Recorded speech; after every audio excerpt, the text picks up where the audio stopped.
Okay.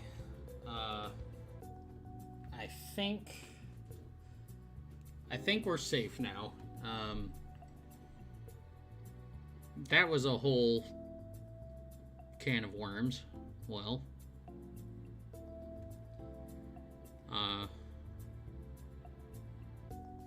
yeah.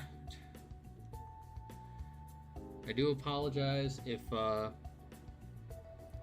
you were really interested in the previous streams. I'm afraid, just to be on the safe side, I got rid of them.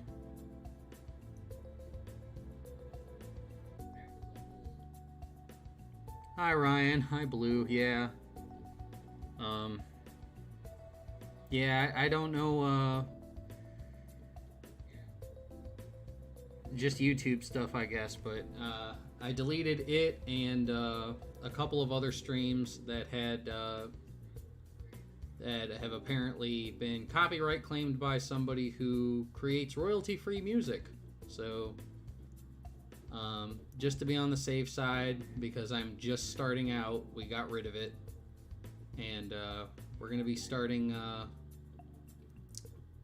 we'll start over.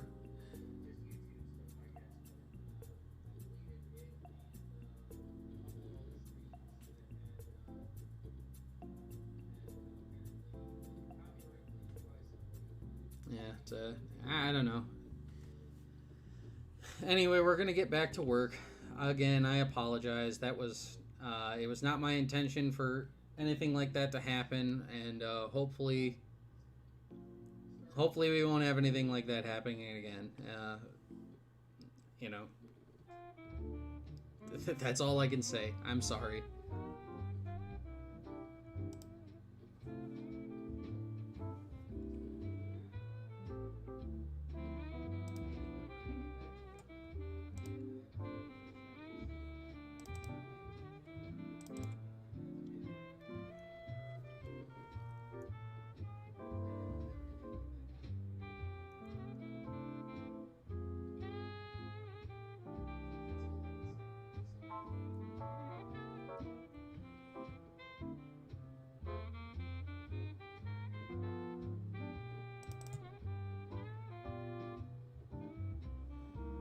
Yeah, I got rid of the music from the person who was claiming the music.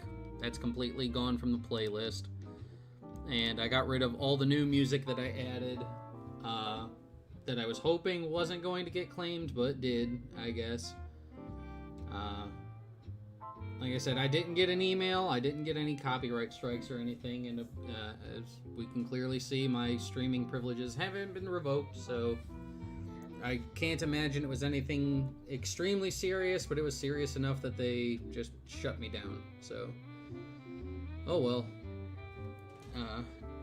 You know, we'll just have to figure that until I can get some, like, personalized music, we're just gonna have to stick with the music that we have. So that's just that's the nature of the beast, I suppose.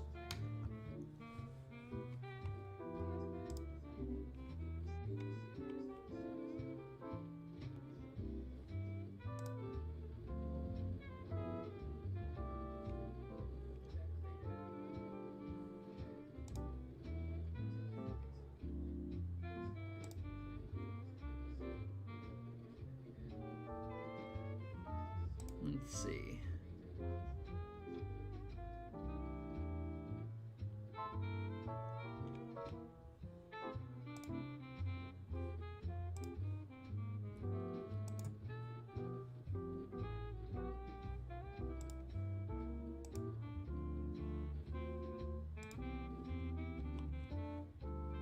Again, I know it's like technically not my fault, but man, it just kind of burns my bum that happened. But we're gonna try and get our third commission done for today.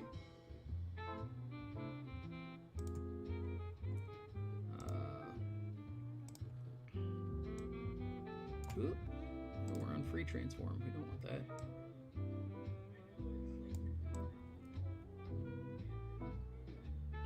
We got we're going to be adapting this, except it's going to be good Napa and good Raditz. So R&R Raditz and good Napa from Moscow X.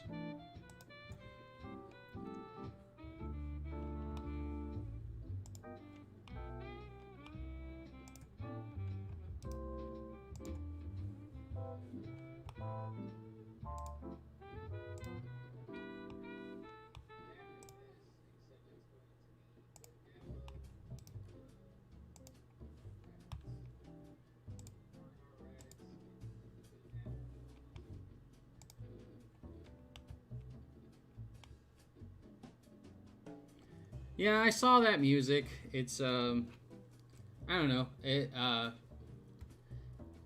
I can understand why like VTubers like they go out of their way to get like custom music designed for themselves now because they want to avoid things like that. Again, it's whatever. I'm not gonna let it weigh on me too much. I think we've avoided the worst of it. I hope so.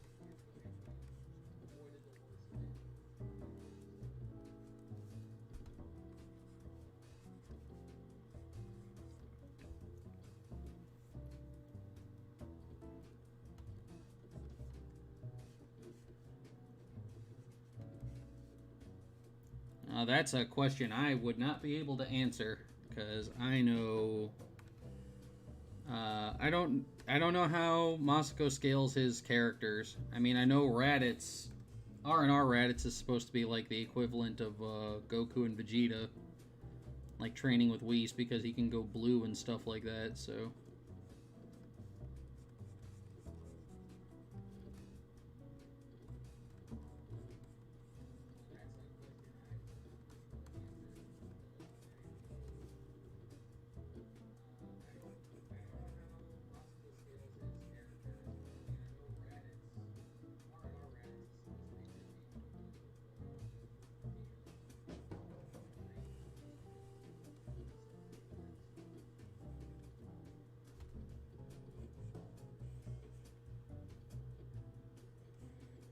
I'm now like paranoid every time like I can hear like my stream, but every time it goes quiet in the background, I'm worried. I'm like, oh man, did they shut me down again already? Now I'm just gonna be paranoid the whole time.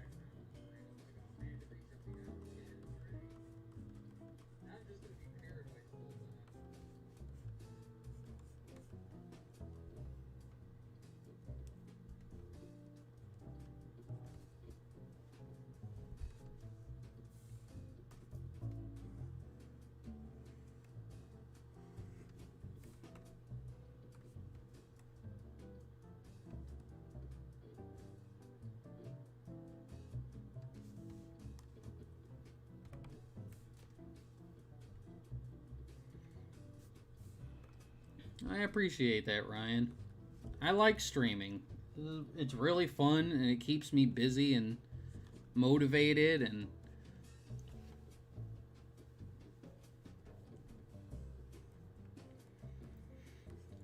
I like to stream, you know. It's like I said, I might not be your prototypical VTuber, but that doesn't make, mean I like streaming any less.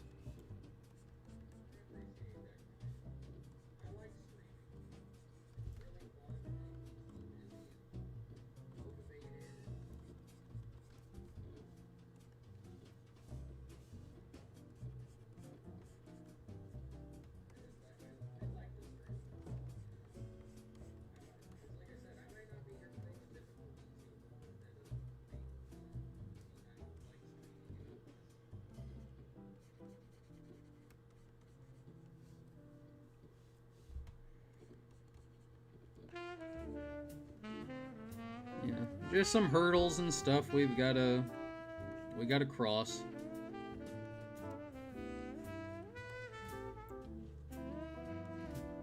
I don't know exactly what it was, but according to YouTube, I made a mistake, so I corrected it.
(2014, 2015), yeah, those were like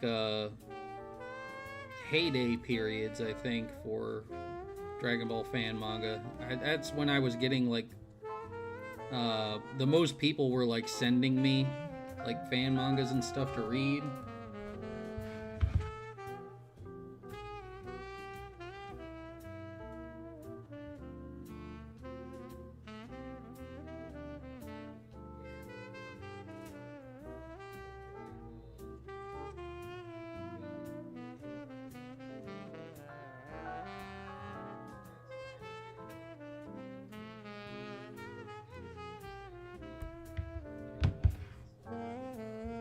Apologize for that. My phone is giving me notifications.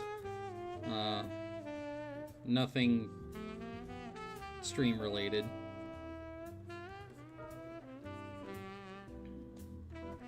People asking if I have rules for commissions.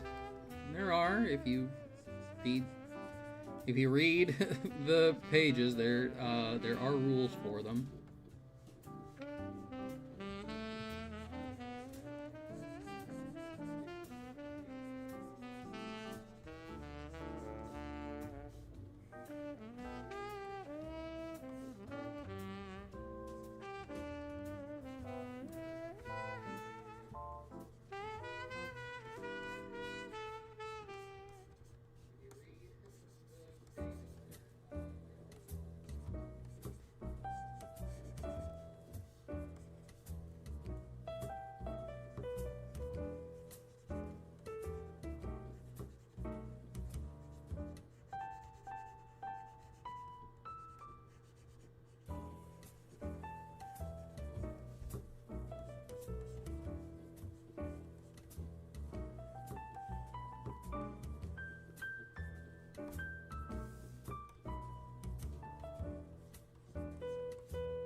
Ooh.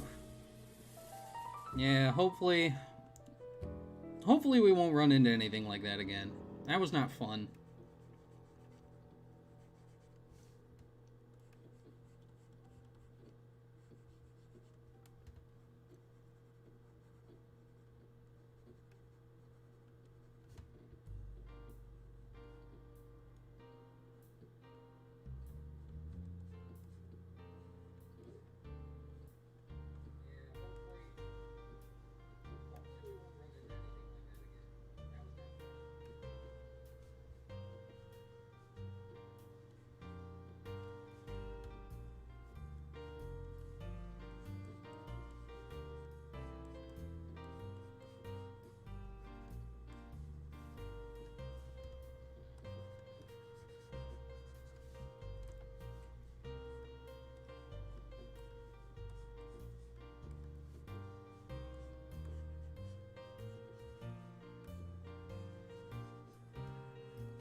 Again, I do apologize for what happened earlier.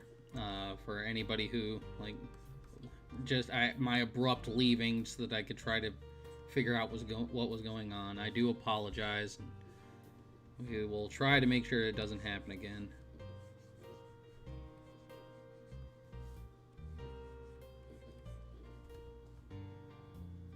Hey, D! Yeah, we're gonna work on yours. I think yours is probably gonna be the our last one for the day. I unfortunately had to delete the VOD of the previous 2 commissions. For reasons.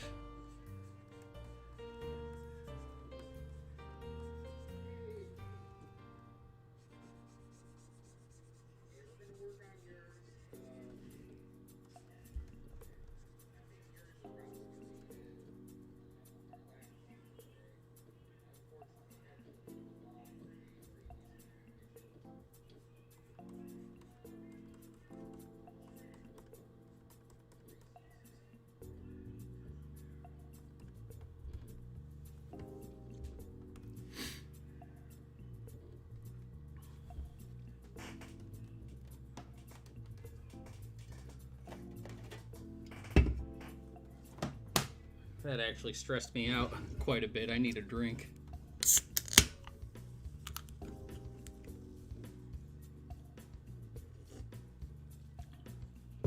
Oh, you wanted the transparent background, D? Yeah, that's no problem.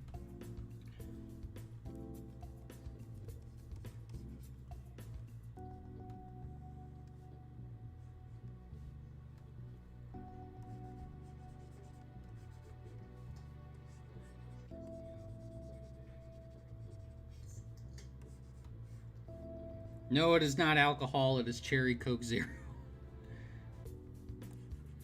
Ryan, you can find all the commission and stuff information on my Ko-fi account. It is the website that is listed down at the in the bottom left hand of your screen.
I gotta be honest, drawing these guys eating ramen makes me really want ramen.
I actually haven't had, like, even like cup ramen. I haven't had cup ramen in like months.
I'm gonna overlay these guys a little bit more. Nappa's just like really big, and I want to like have as much of him on the paper as possible. We could put him like just slightly behind Raditz, and give the feeling that they're just a couple dudes just chilling, eating some ramen.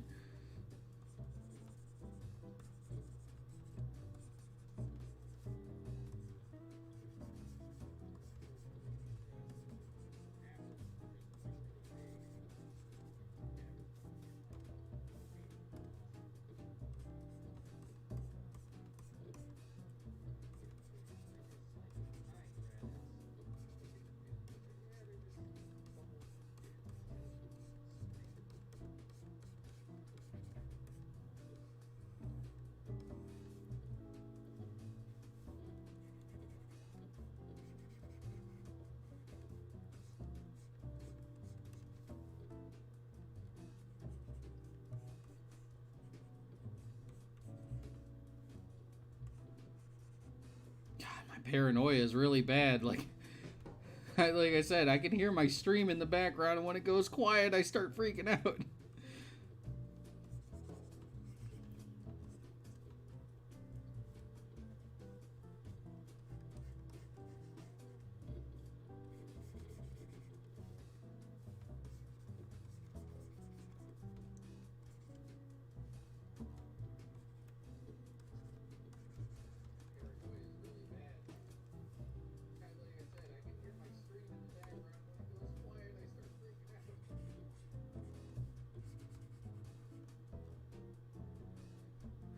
I think Masako said that they're doing more R&R episodes. I don't ask him about it, though.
Yeah, like I said, I don't know anything about what he has planned for, like, End of Z or anything for Nappa or whatever.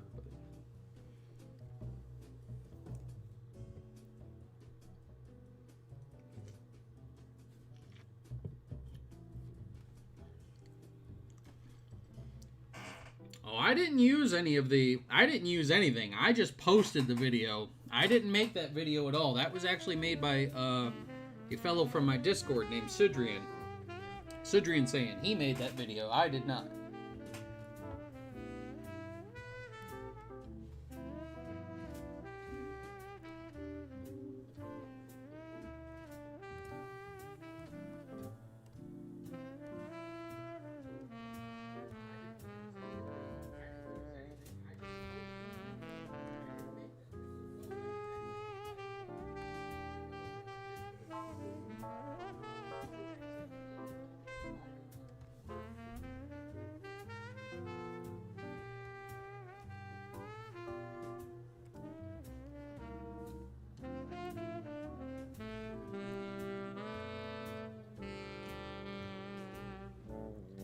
Yeah, Lee, I'm back. I mentioned before there was sussery afoot, to say the least. So, but we're back. I had to delete the VOD for the previous one, but much rather that than risk something happening.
Hey, I kind of know the feeling there, Ghost.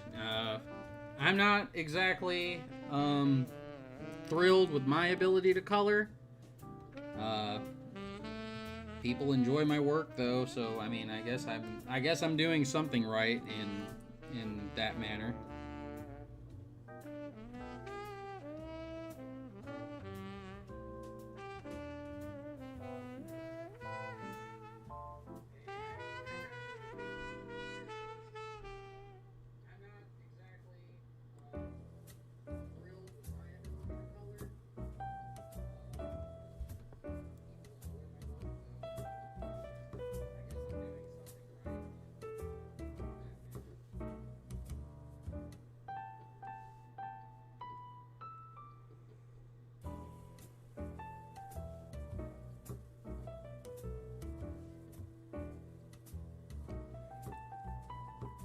Like I was mentioning in the previous stream before the shenaniganery happened, just keep working at it.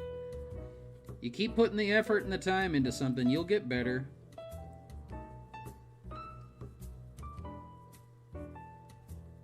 It took me years to get to where I'm at.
Yeah, before the stream closed, I was showing people how much my art had changed since I originally posted Dragon Ball New Age back in 2005 as compared to now.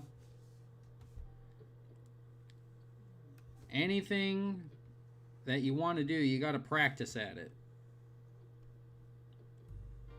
You want to be a better colorist, then dang it, you need to dedicate your time and get to being as good a colorist as you possibly can be. I've been drawing longer than I know.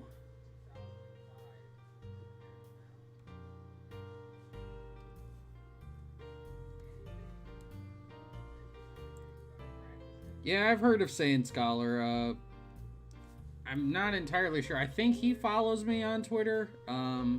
I don't really watch a lot of his... I actually don't watch a whole lot of Dragon Ball YouTubers.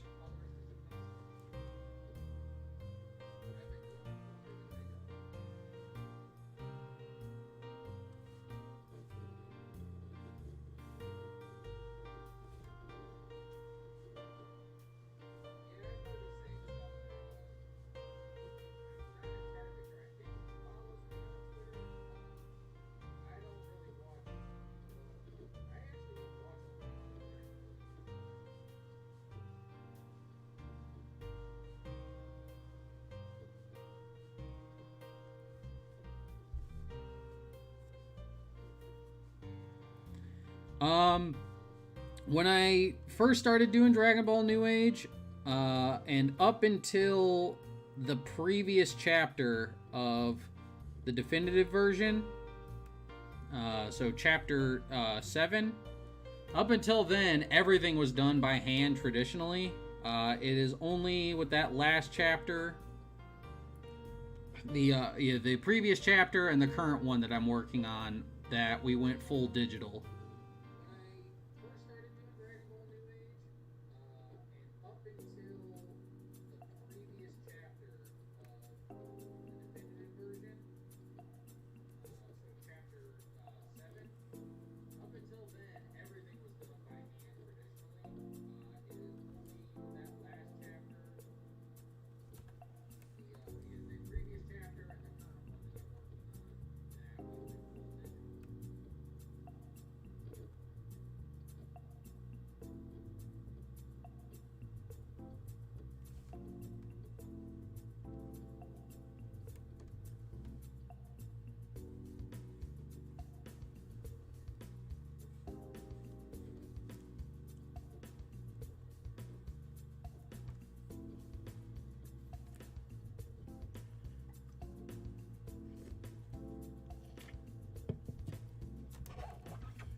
I don't even need I don't even need miso butter ramen. I just need ramen.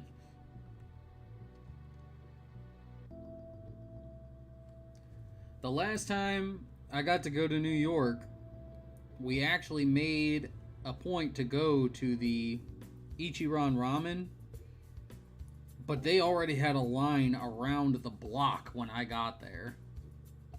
So we didn't get to stay because my brother didn't want to stand in line for that. But I did say that if I ever went back to New York, I was going to get ramen from there.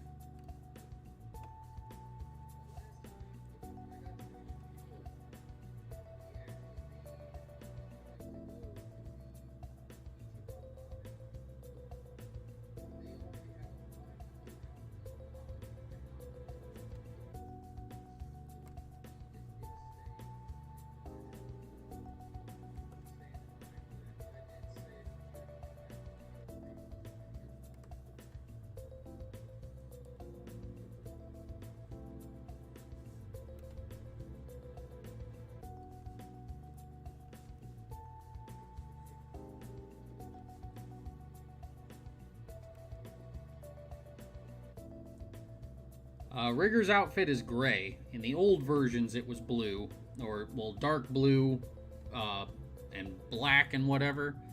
But in the new version, it is gray.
Toyotaro. I bring up Toyotaro a lot on Twitter.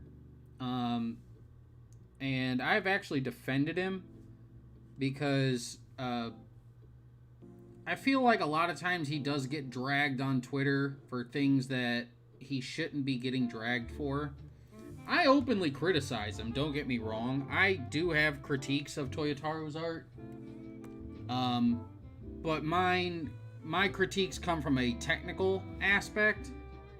I know that he is able to do better, and he just, in a lot of ways, he has a lot of bad habits that he picked up doing fan manga and doing the Dragon Ball Hero Victory Mission manga.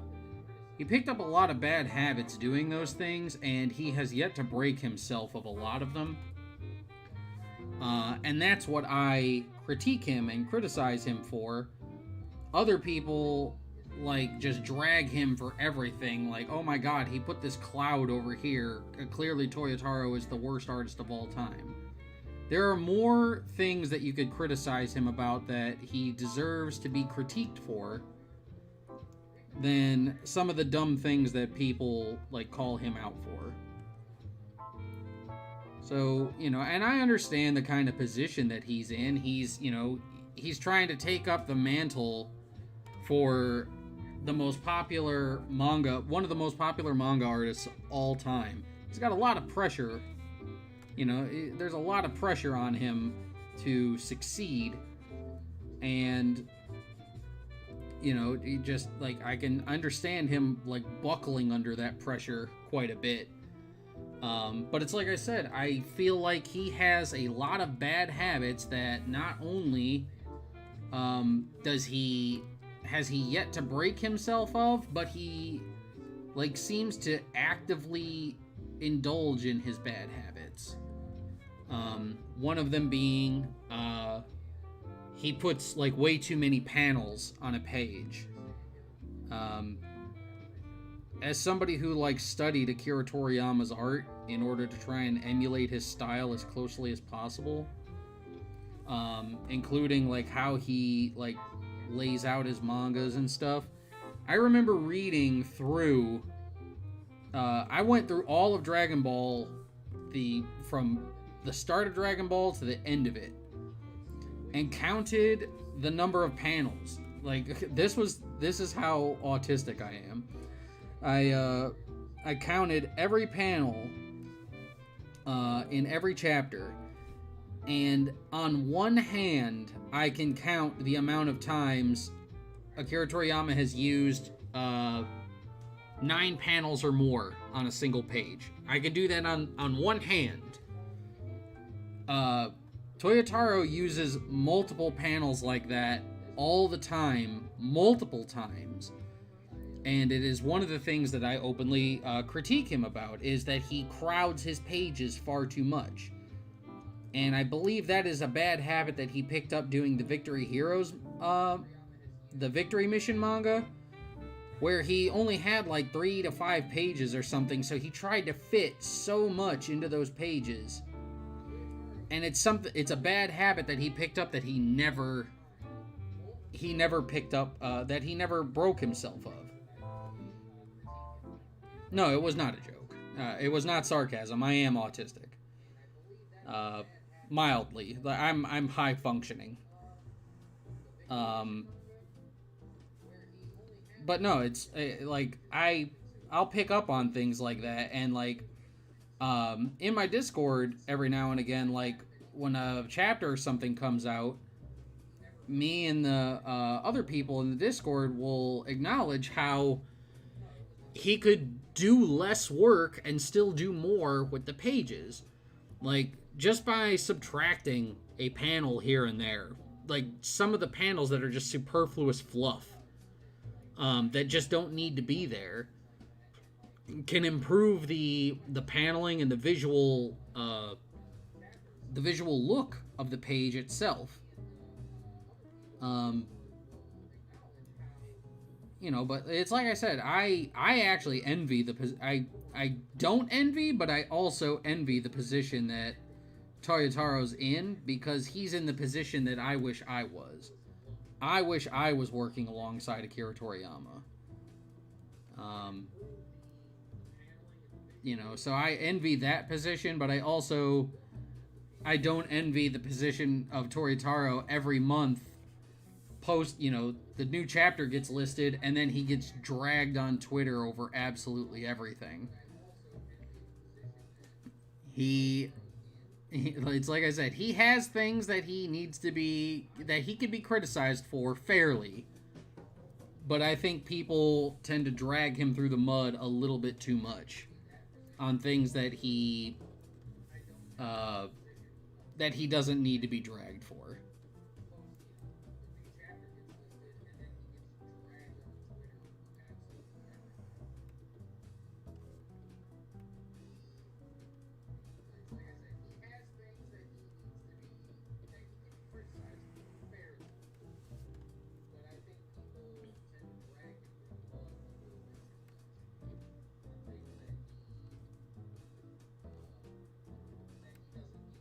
Like, I mean, everybody talks about it, but like Toyotaro's anatomy, uh, he has really bad like habits, like making necks too long or putting them where they don't need to be and stuff like that. Toy anatomy, um, has been a long running meme. Um, and yeah, Kazo, that's the other thing is that like he's been given advice repeatedly, and it seems like he just ignores it. So people get angry with him. Um,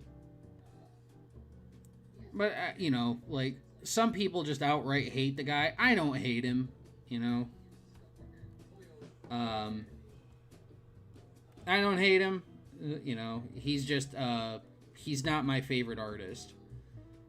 The thing that does concern me is that he's inspiring a lot of people, and instead of people trying to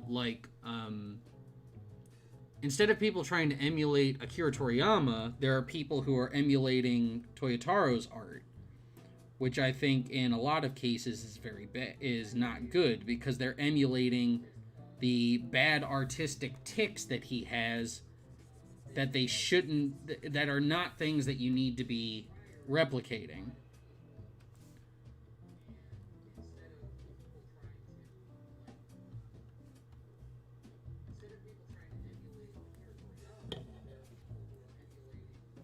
Yeah, Ryan, I love Young Gigi's work, and I'm actually like really super happy. Like he got out of like doing a lot of Dragon Ball artwork, and is now submitting an original manga to V Jump to try and get into the company. Which I'm really hoping he gets that position, because the guy's a very talented artist, and he worked hard to get himself where he's at.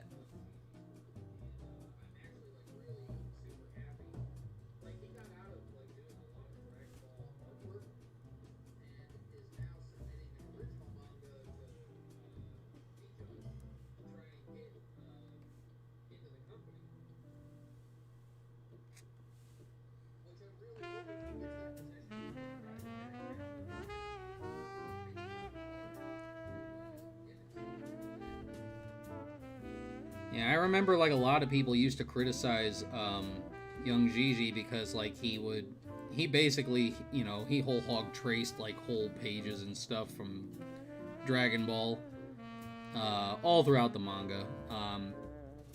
To be honest, it's something that almost every Dragon Ball fan artist does. They'll either reference or just outright trace parts of the manga. Or in some cases that I've seen, some people will just trace the anime. But those situations are actually like they're very noticeable when they do it.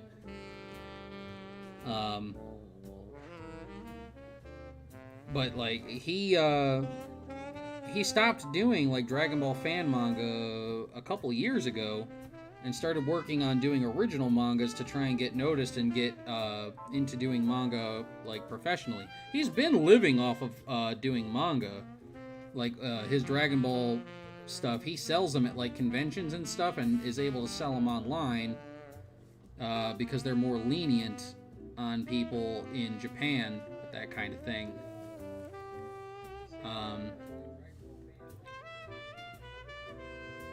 But I really sympathize, and he was actually one of the inspirations for me wanting to like try and get Blood Rider off the ground like I was.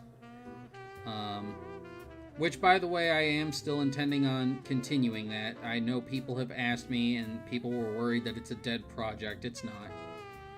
It is just kind of on the back burner for right now because I've got a lot of stuff going on. But the second chapter, the proper chapter for Blood Rider, is actually written, and it's something that I will get to someday soon. We're trying to get into the position where what I'm doing right now is more sustainable. But back to what I was saying about Gigi, I really, really like Young Gigi's work. I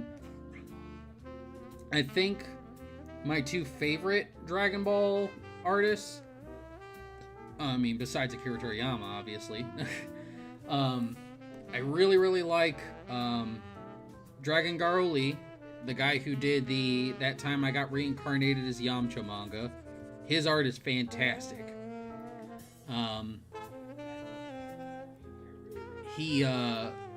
His art is just like phenomenal, and it's from one of my favorite eras. His art more accurately represents that time era, like right at the end of the Saiyan saga. So right at the end of the Saiyan arc into Frieza, like that peak area of art, that like almost is like from the anime. That artwork that he does is just, it's great, and it's some of my favorite Dragon Ball art of all time.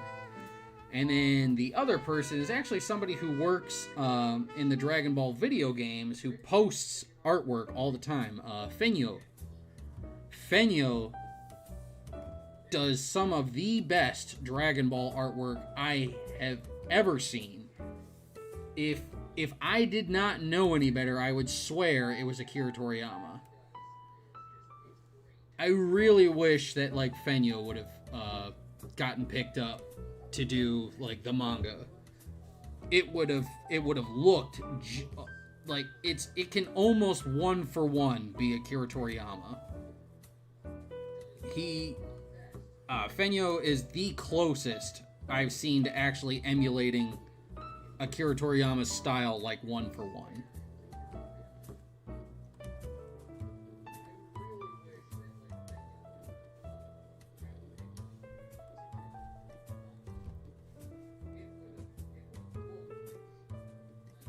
I just realized that, like, you know, you asked me what I thought about Toyotaro, and I went off.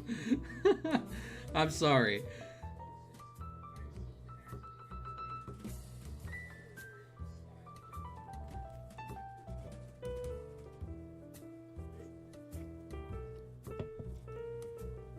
No, you're right, Lee. Like, every now and again, Toyotaro, like, he'll go off. Toyotaro will go off and he will shock and surprise you with some of the things that he does. And I think that's one of the things that makes his apparent inability to learn from his mistakes and to follow Akira Toriyama's advice more closely. I think that's one of the things that makes that particular situation like so aggravating. You know, he's been told repeatedly by Akira Toriyama, just like, slow it down. You're just like, you're trying to do too much. Work less. He's literally telling Toyotaro to work less, and Toyotaro is making his job actively harder. And I have like noticed that, like, I think it was Akira Toriyama or somebody had said that the fact that Toyotaro has been under Akira Toriyama's wing for how long has it been? I think it's been like six years, right? Manga's been around for like 6 years now. The fact that he's been like, the fact that he has been under like Akira Toriyama's wing for this amount of time, and the fact that he hasn't improved enough. He should be much closer to Akira Toriyama's style, and in terms of comedy and stuff, he should be closer to Akira Toriyama's stuff by now, and he's not.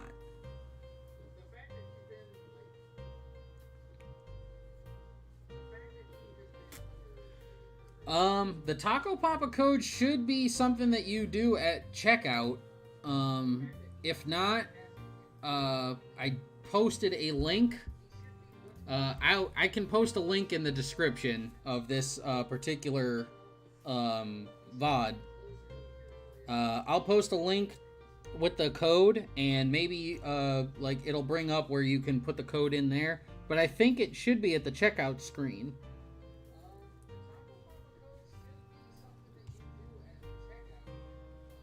Yeah, I'll put the code link in the description at the end of the stream. So if you guys are interested in getting a commission and you can't find where to insert the Taco Papa code at checkout, just come back to this particular stream and get the and just follow the link code there.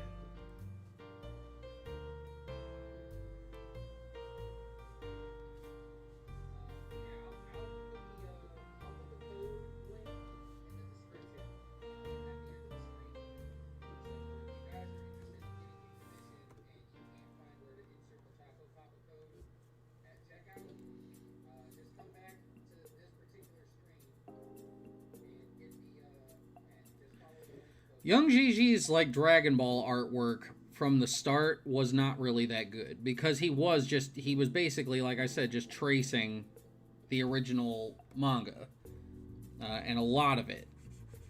But he has gone out of his way to not only separate himself from that, but to do more original artwork and to improve his own style. He is a much better artist than he was.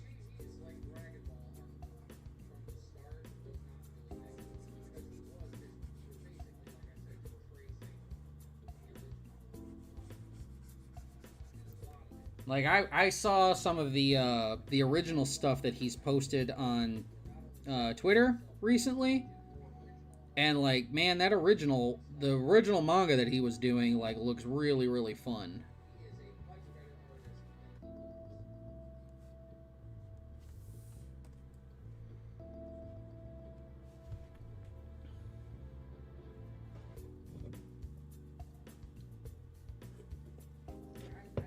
Young Gigi back then, probably not a better artist than Toyotaro. Young Gigi now, yeah, you could make the argument.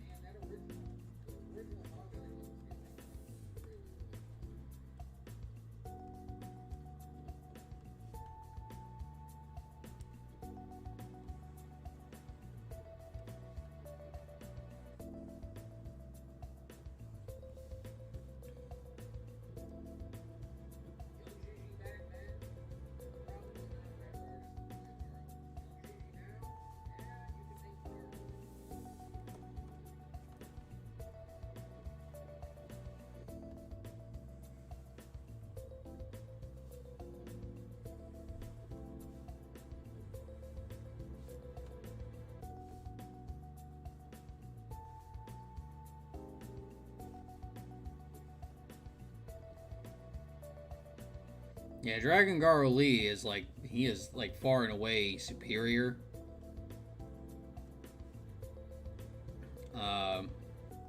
My thing is that, like, you know, when you are doing the comparison of Gigi and Toyotaro, I believe Gigi's fundamentals are much, much stronger. He has a better grasp on anatomy, especially now. Like I said, I believe his fundamentals right now are much, much stronger than Toyotaro.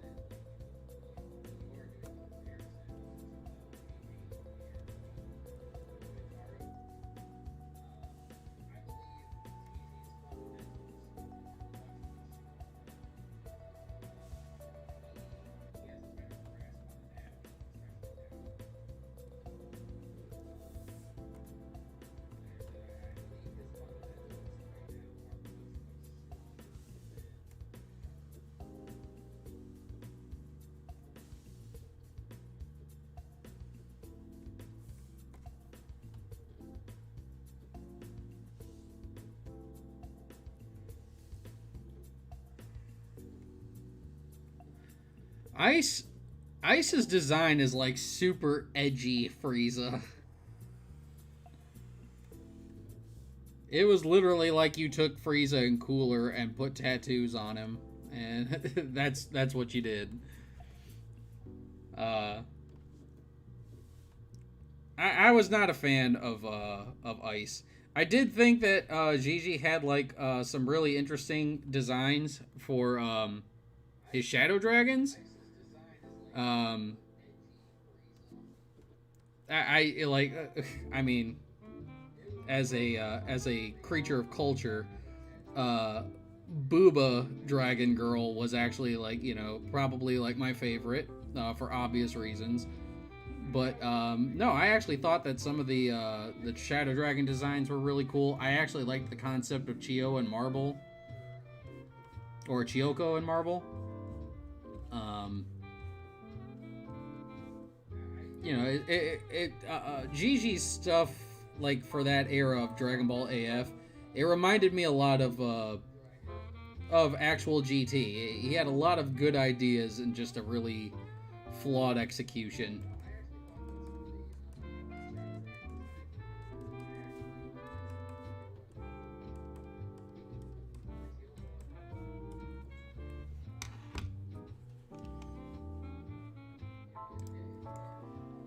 But yeah, just give me 1 second. I wanna let me pull up some artwork. I want to show you.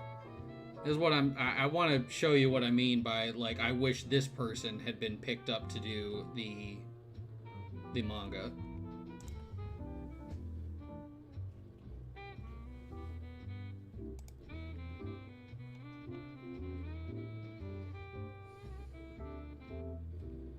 And the thing I like about Fenyo is Fenyo can emulate any era of Dragon Ball.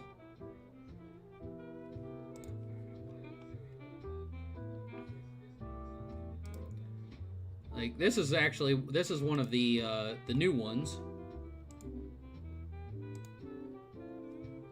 Look at this. This stuff looks like it came out of the actual manga.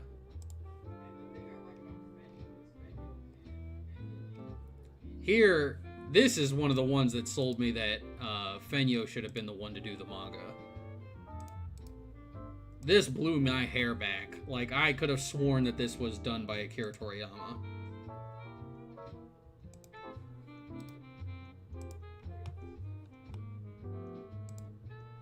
Here we go.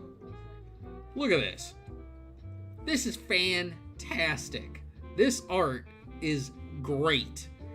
And it looks almost identical to Akira Toriyama's manga. Why couldn't I have this? Give me this!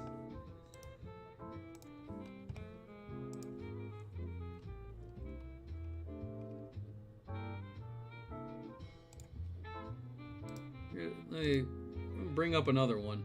Hold on.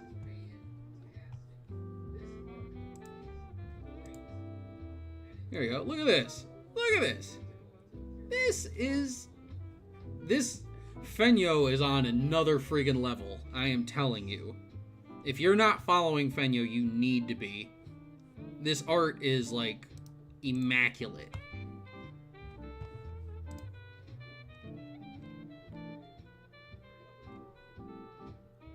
Here we go.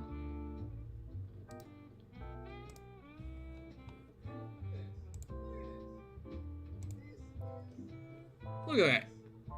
That looks like something that came out of peak Majin Buu arc manga. Vegeta watching Goku in the afterlife become a Super Saiyan 3. This looks like it came out of the manga. We needed this person doing the manga. Okay, I'm done. I'm off my soapbox on Fenyo.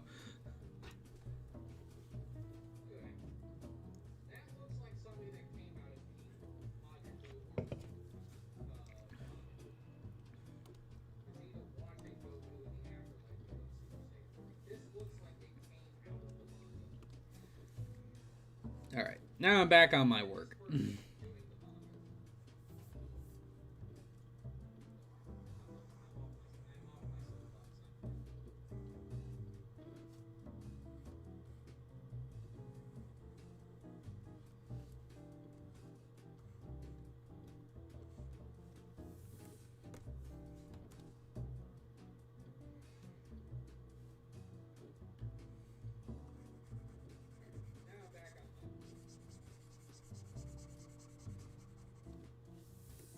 Yeah, dude, Fenyo is amazing. Great, great artist.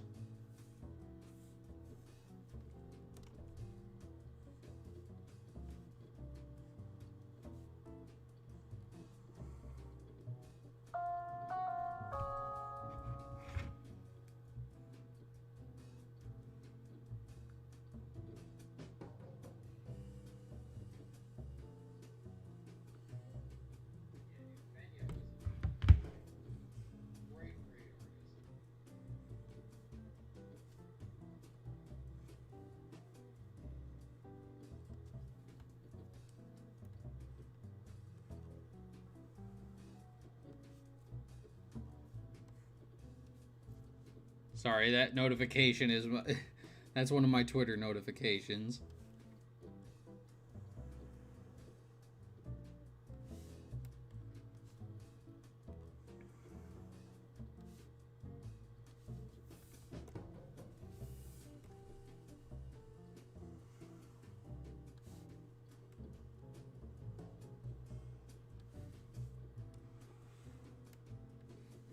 Yeah, you start getting me talking about like the fundamentals of artwork and stuff, I'll just go off in unnecessarily explicit detail. I can talk Dragon Ball art all the time.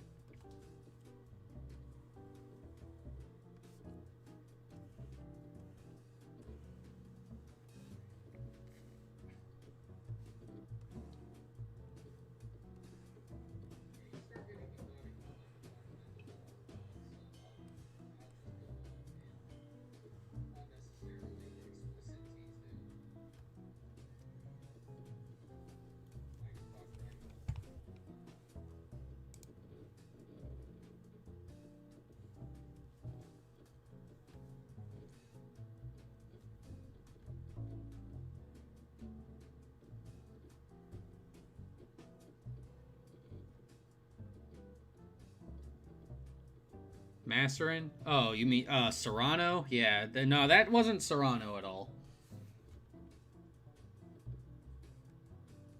That was it was Gohan Black in that image.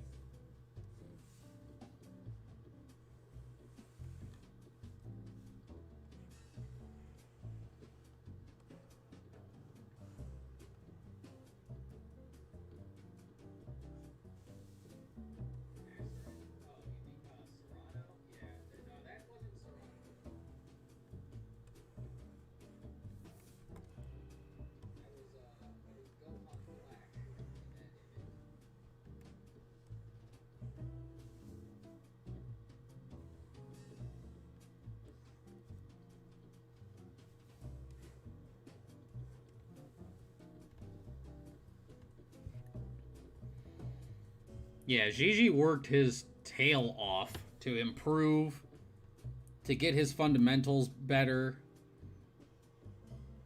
you know, and just become a better artist and not just like shoehorn himself into being like the Dragon Ball copycat.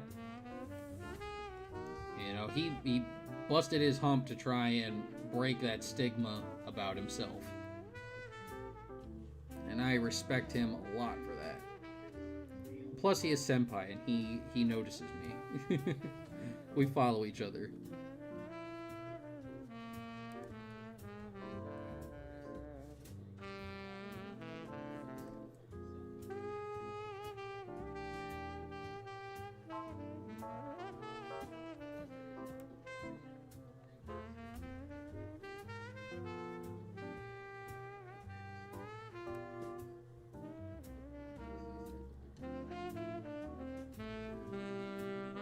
Serrano is in the story. That hasn't changed. Serrano is still part of the story.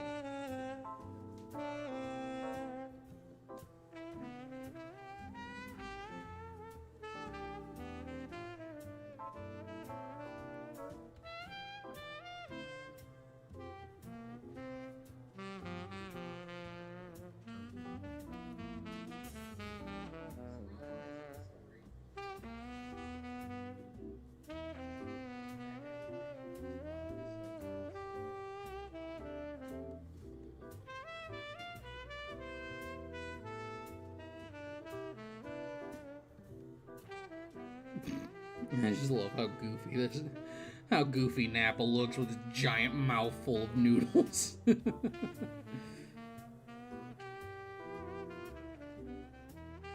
ain't gotta explain nothing to me, Nappa. I know that feel right there.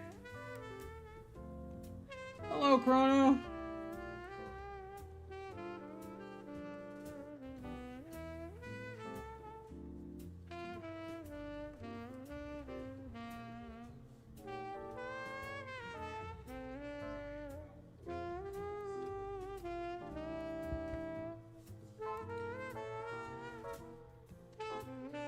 I stopped calling him Masserin because I'm trying to lean more into the pepper pun, so we just call him Serrano instead of Masserin.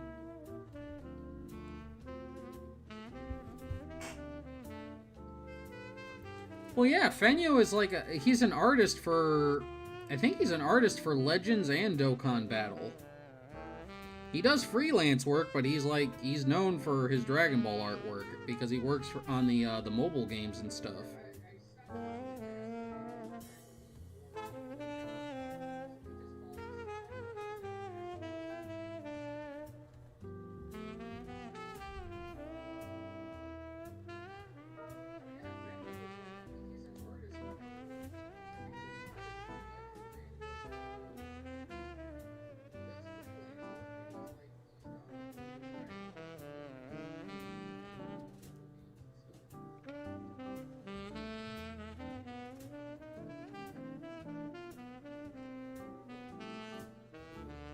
I'm just saying, if Fenyo had been given the position that Toyotaro's in, I would not be upset.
The rest of Rigger's family is all still part of the story.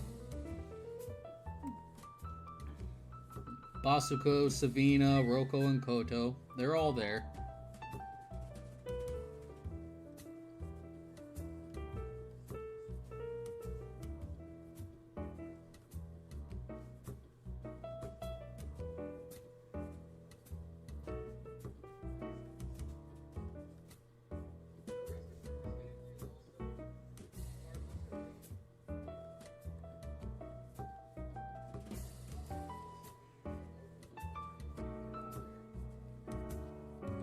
Their looks might be different when we finally get around to revealing them, but they are still part of the story.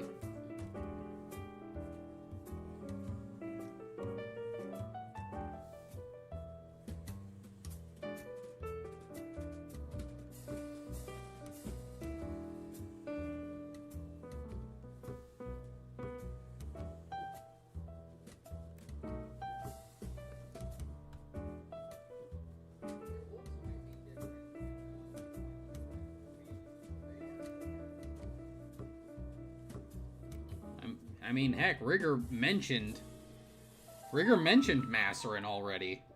He mentioned that he had a son.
Why does he have so many kids? Because his wife is hot. Does he really need a reason?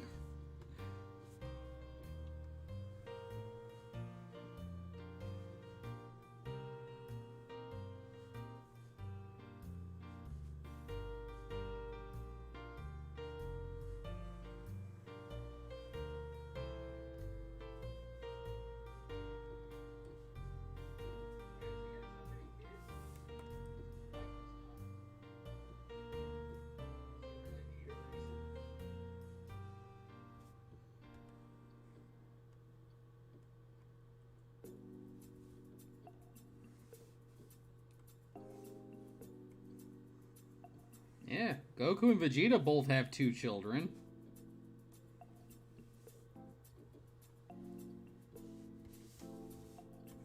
Just because Rigger has 5.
Yeah, sometimes, like, certain things you need to take a break from. You know, I don't like going on hiatus when I did. But when I went on that last hiatus, I needed it. I had burned myself out entirely. But that's because, like, I wasn't being responsible and I just overworked myself. I was basically trying to hold down a job where I had to work 50 plus hours a week, in addition to working basically 8 hours a day on the manga. It was just, the schedule was not sustainable.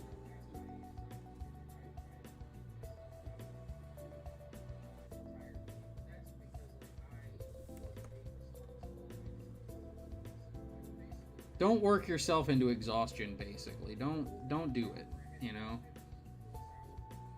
I think that was one bad thing that I picked up from working with my dad, despite hating when he would do it, is he would, you know, he'd work himself until, like, he was just so exhausted that he just couldn't go anymore.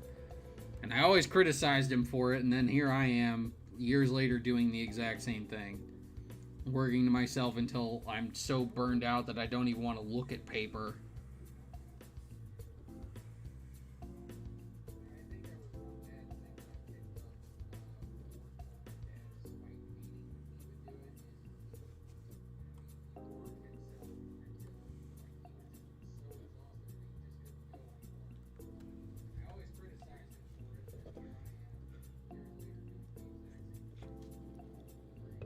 I sort of have the idea for a kind of like a magical girl manga. Um, it's just a loose idea right now.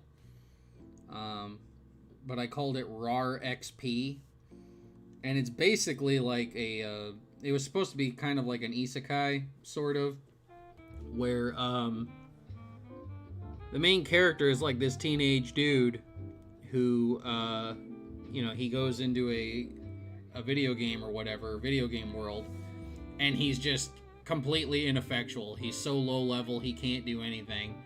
And then they've got this ditzy valley girl that he knows from school, who, like, you would never think is, like, a pro gamer, and she is just, like, the strongest, like, player he's ever seen. Like, she can one-hit KO raid bosses and stuff. And she agrees to basically, like, party up with him and do, like, XP shares to get him, like, up to speed and get him up to her levels and stuff. That was the basic premise.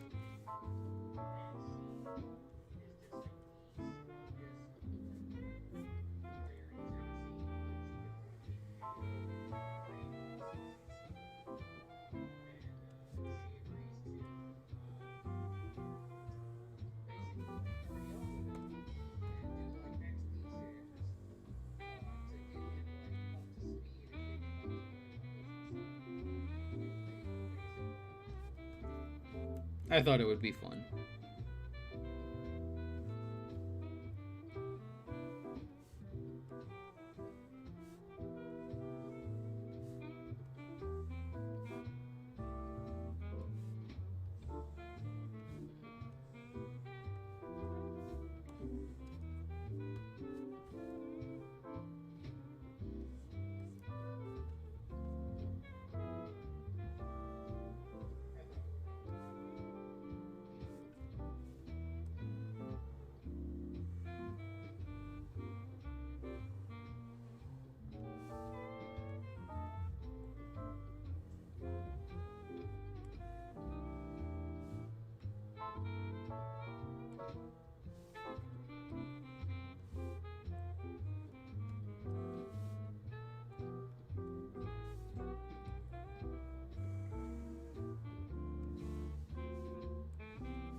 You don't necessarily have to kill the idea. You just need to modify your idea a bit.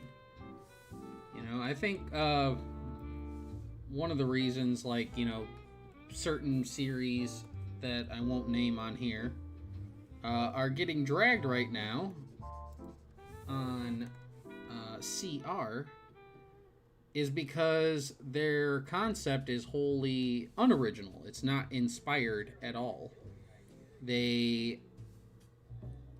basically just hijacked a particular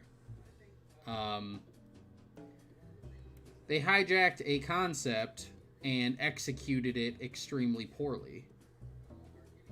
If you've got an idea for something, go with it. I mean, look at Blood Rider. Blood Rider isn't exactly, like, breaking any boundaries in terms of, like, super originality. It was inspired a lot by, like, Claymore. You can see the DNA of Claymore and Berserk and The Witcher in Blood Rider. But that didn't stop me from actually doing it. Sometimes you just need to modify things a little bit.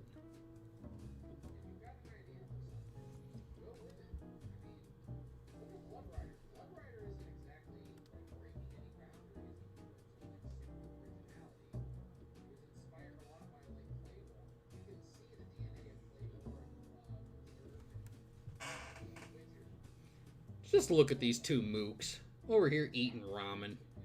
Not a care in the world.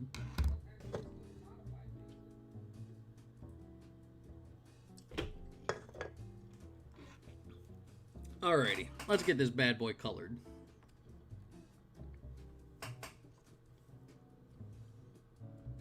We'll start with Raditz.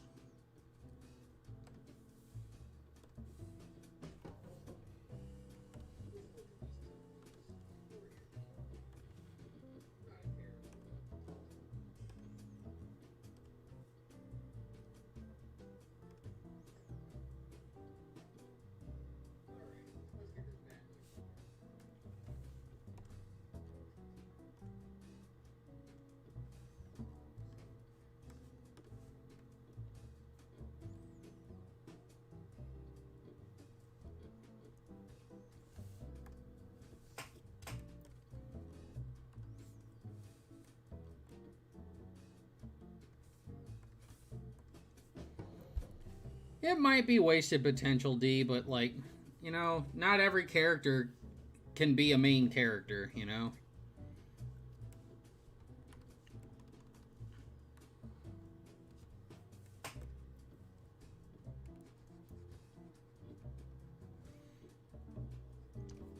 Nappa, I think, like, you know, I mean, the argument could be made that, you know, he fulfilled his purpose in the story. He was Vegeta's henchman. Raditz being Goku's brother, I think there was way more story potential with him. But at the same time, that's just not what they were going with.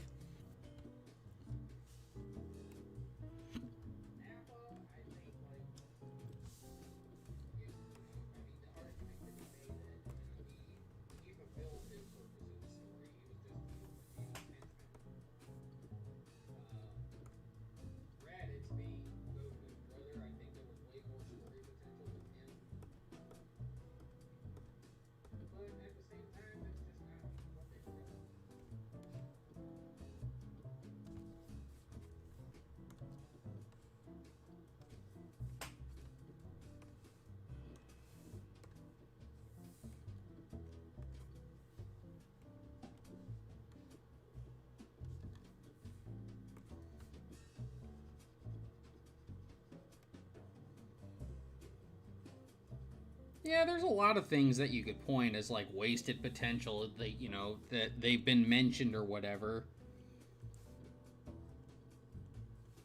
But, you know, like I said, not every character is able to be a main character, and not every throwaway line about a throwaway place is going to lead to something greater.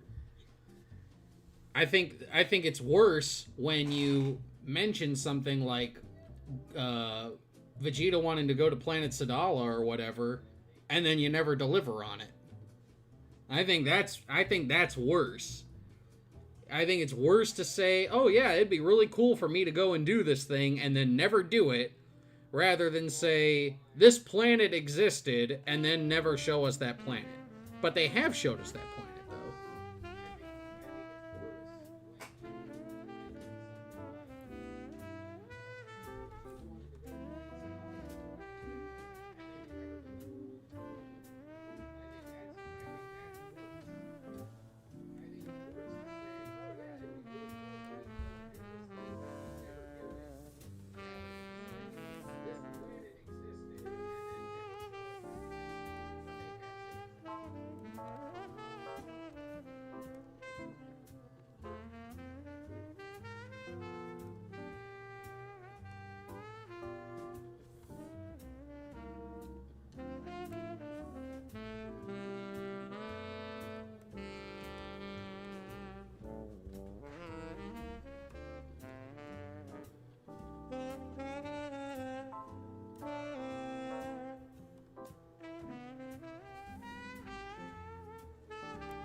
That's another thing that I agree with, D. You know, That's why I said, you know, we're trying to, like with Dragon Ball New Age, I'm trying to make it less about what new powers are Goku and Vegeta getting, and more about what can we do to get Gohan and the others up to that kind of level so that we can focus on these other characters.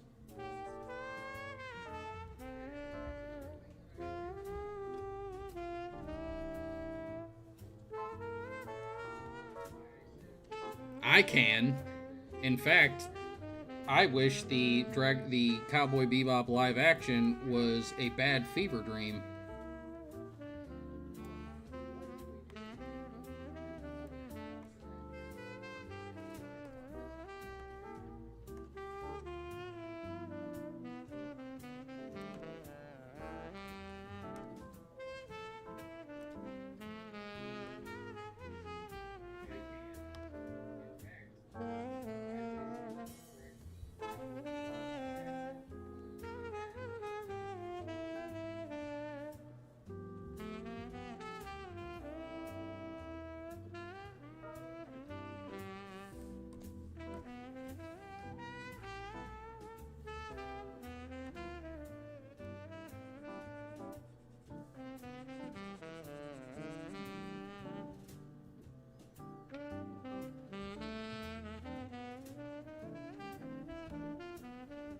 Yeah, but that was their purpose in the story. Their purpose was to be these super strong, goofy dummies and to get murked.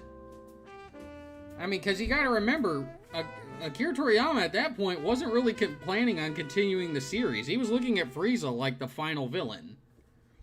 And it wasn't until like a little bit later that he like kind of found out that like, yeah, Dragon Ball is like super popular. We're not stopping.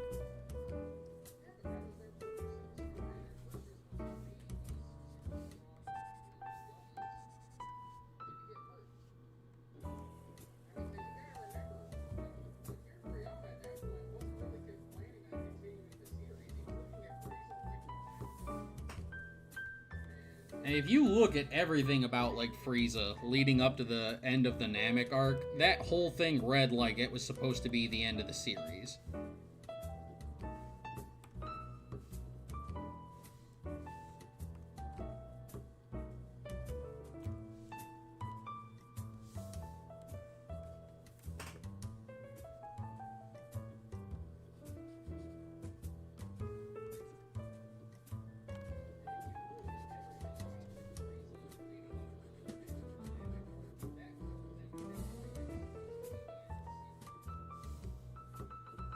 Which, I mean, if you look at it, man, like, the Frieza arc, that would have been a really good place to actually end the series.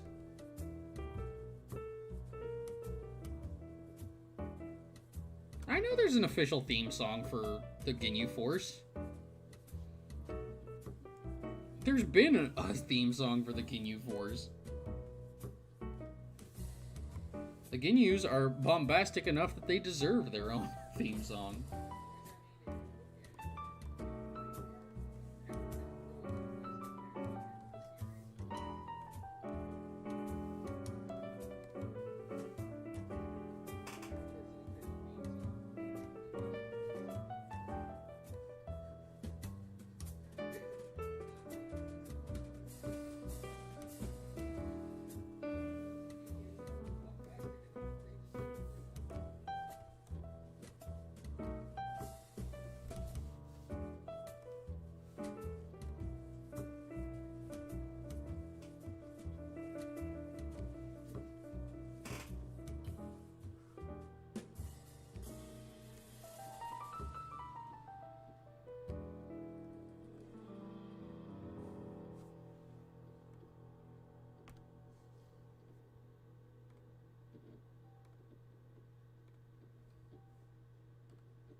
I do not plan on seeing the Eternals.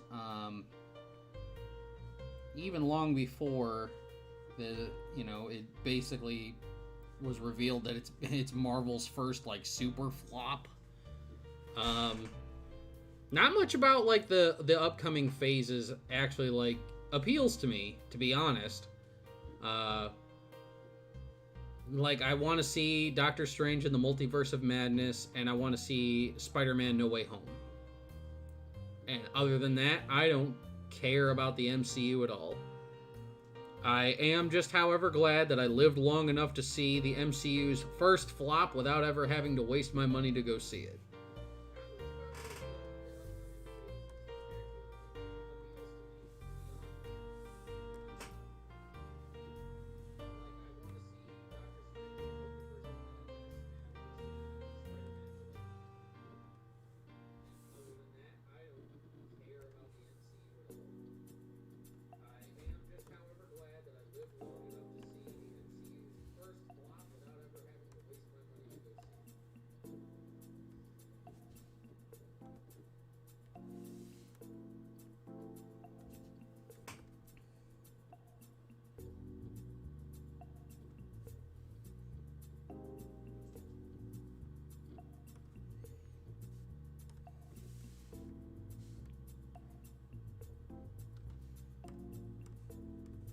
Yeah, the MCU just like really, the MCU has like really nothing to offer me anymore. You know, they did the story arc that I was invested in. I was super duper invested in the whole Infinity arc. Because in like comics, that's my favorite storyline of all time. I loved the Infinity Gauntlet.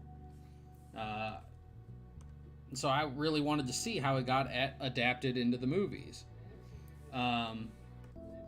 So I was super invested in it at that point. But now that that's all done, and I'm seeing what they're doing with it, I'm not hopeful or optimistic or just all that enthused. That's just me. Your mileage may differ, but I don't know. I'm just kind of over the MCU.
Oh, long before I was a Dragon Ball guy, I was all about Western comics, and I've created like different things for Spider-Man and stuff like that. Spider-Man was always like my number one hero.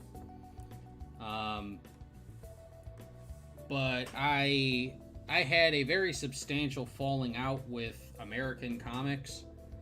I have made no bones about the fact that I think Marvel and DC are both shells of their former selves.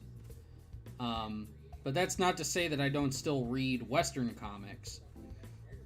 You know, just because I don't read American comics doesn't mean I don't read Western comics. I still read basically stuff from across the pond.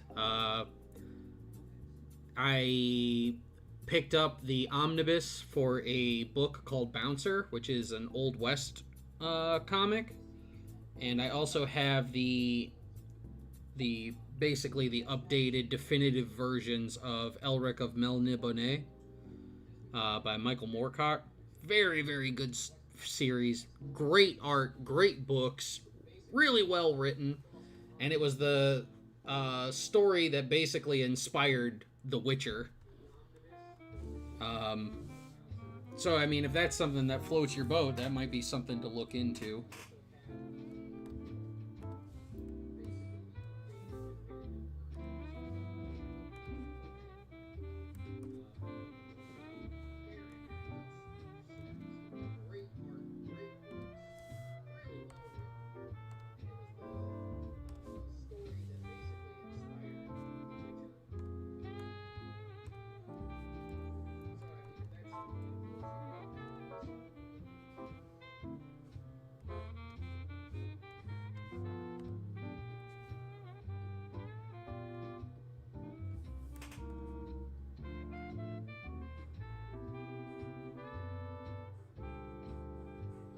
But no, I used to, just like I did with Dragon Ball New Age, I used to write my own superhero stories all the time.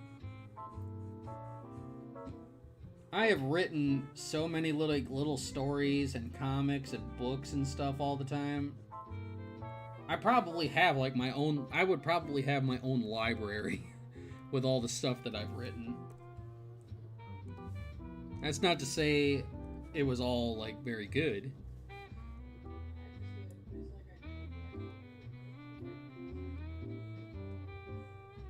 Oh, we're gonna get more Godzilla movies for sure. Those movies, like, people like say they hate them, but those movies make a lot of money. They don't need to be anything. They're not meant to be high art, people. They're friggin' monster movies.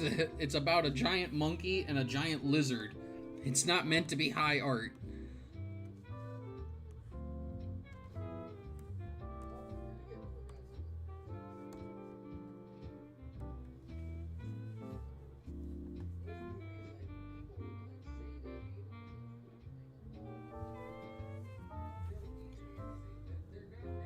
I've never read Cyberfrog or Demon Blade, or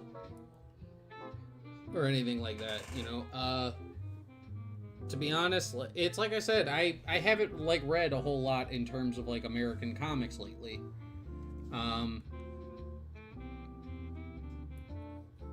I just don't, you know. I've honestly like been out of the sphere of what do you call it? Of comics for like, you know, non-American comics for about 6 years now.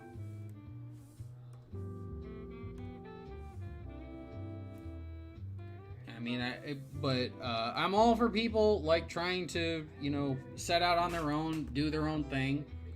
I really support like, you know, people who are like out there trying to make comics and stuff, and, you know, make a living off of it, because I know how difficult it is. You know, I support Liam, you know, Liam Gray from Conquest Comics. He's a friend of mine. He's a friend of the channel, and I'm actually going to be working with him at some point. But like, you know, like, why would I have an issue with people trying to set out on their own when an industry has a network of people whose sole dedication is to only let the people they allow to work,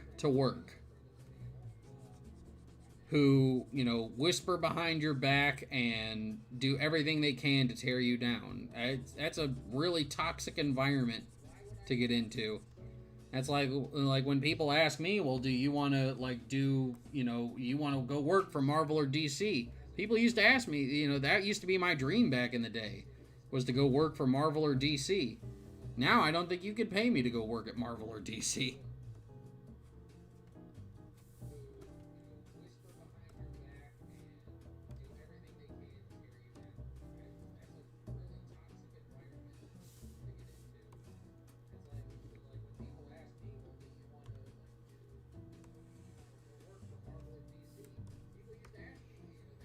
It's almost working for Marvel or DC right now for me would be the rough equivalent of an independent wrestler trying to go and work for the WWE right now. I think you're psychotic and you are a glutton for punishment if you're an independent wrestler and you still want to go to the WWE.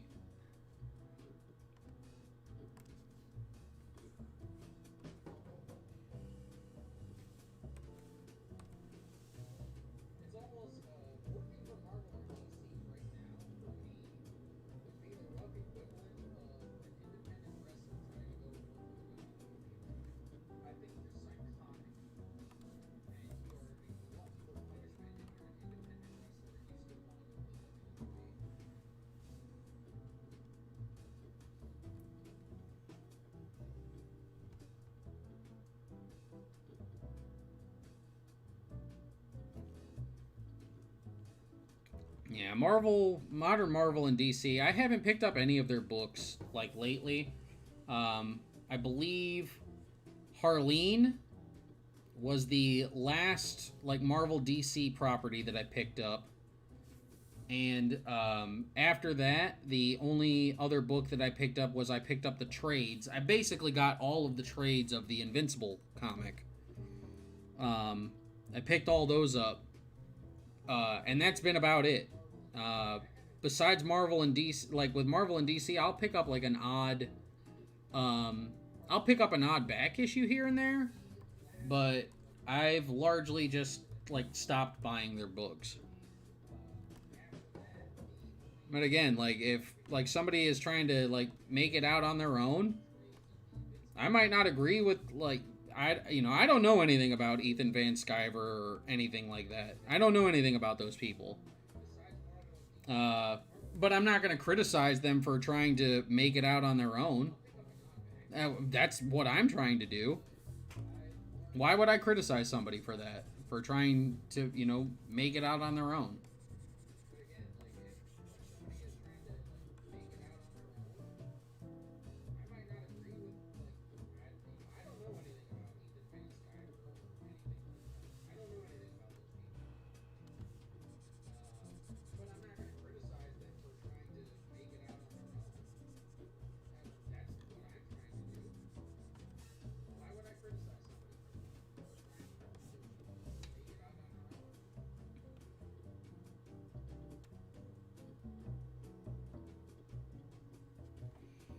Yeah, that's the way most people feel. Most people feel that they are better off controlling their property, uh, because, like, you give it to the wrong person, and then all of a sudden, your project is no longer your project. It is a project by committee, and the committee doesn't have your project's best interest in heart. They have their best interest in heart, what they think is going to be best for them.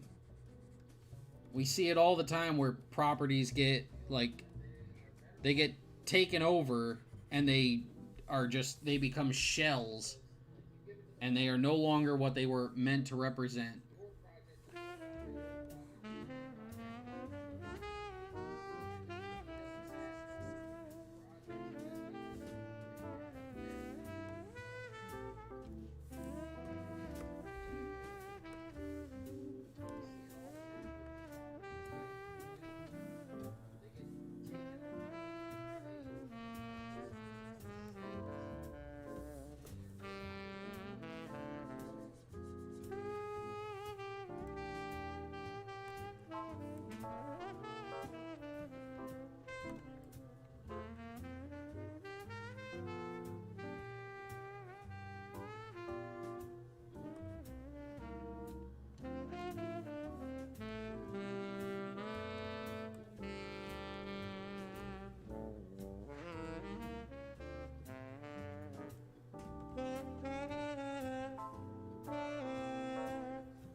Yeah, if it's your property, you should be able to do with it as you please and you see fit.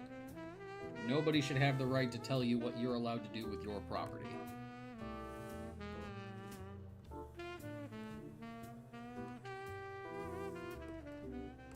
That's like when people ask me for my opinion on, like, Dragon Ball books. I have very strong opinions, and my definition of what I consider to be a Dragon Ball manga or a Dragon Ball story is very rigid. I've made plenty of comments about this before.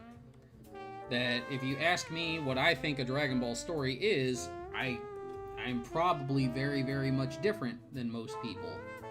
Most people think, stuff like Dragon Ball Heroes is like, the best thing since sliced bread. I hate it. I can't stand it. But, that goes back to, it's still your story. You should still be able to do what you want to do with it. I don't insist that everybody conform to my preferential whim.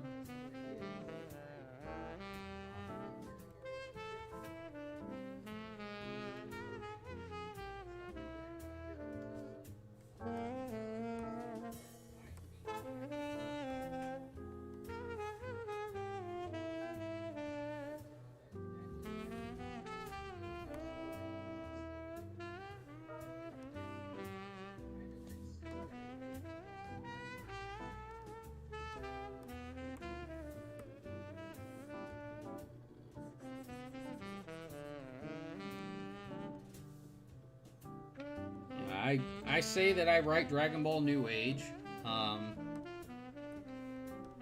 and I hope that it's a story that everybody will enjoy. But I know not everybody will like it. That's inevitable. You will write something, and chances are nobody will like it. And that's just something, like, if you're creating any kind of content, you just have to be prepared for that in the back of your mind. You might make something and nobody will like it. But at the same time, like, I've made Dragon Ball New Age and I've been streaming on YouTube for like 3 weeks and somebody's already told me that I'm their favorite YouTuber. So, you never know, you never know who's going to come across your stuff and like it.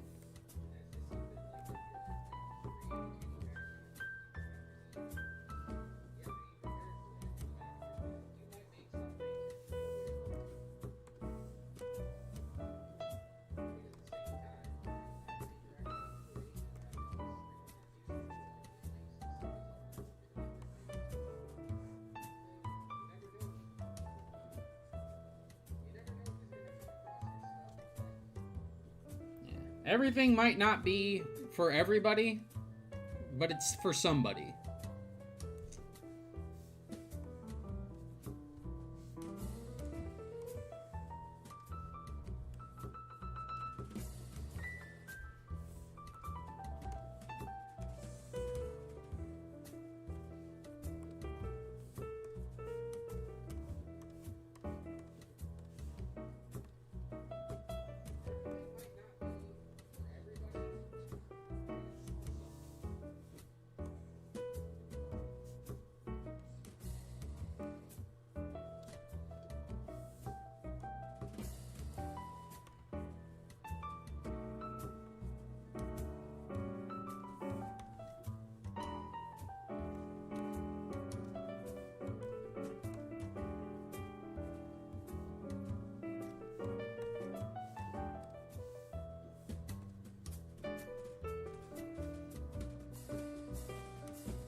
actually filled everything in.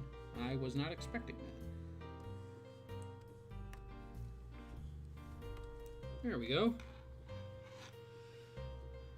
I actually finished it. Yay!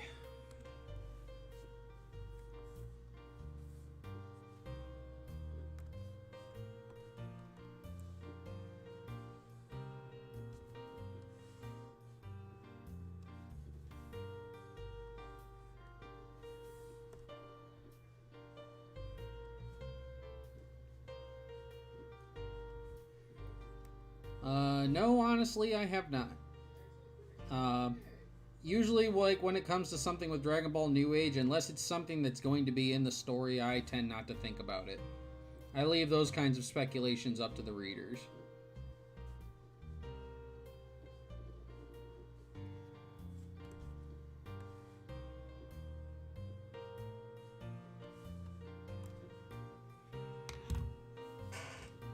And there we go.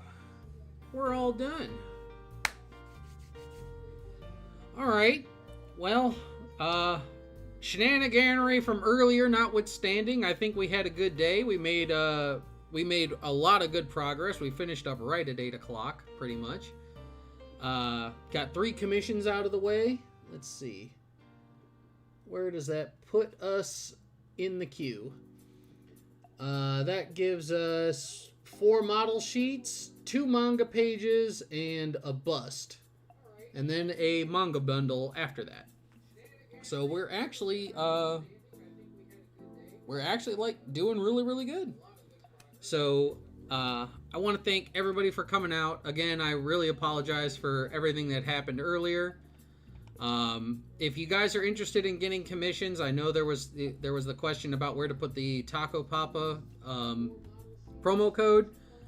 Just give me a couple of minutes and I will have a link for that promo code that you can use to get 10% off your commissions in the description of this VOD.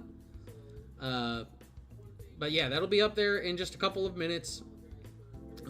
Again, thank you guys so much for coming out. It means a lot to me for you guys to come out here, help me out, and just keep me motivated and keep me working.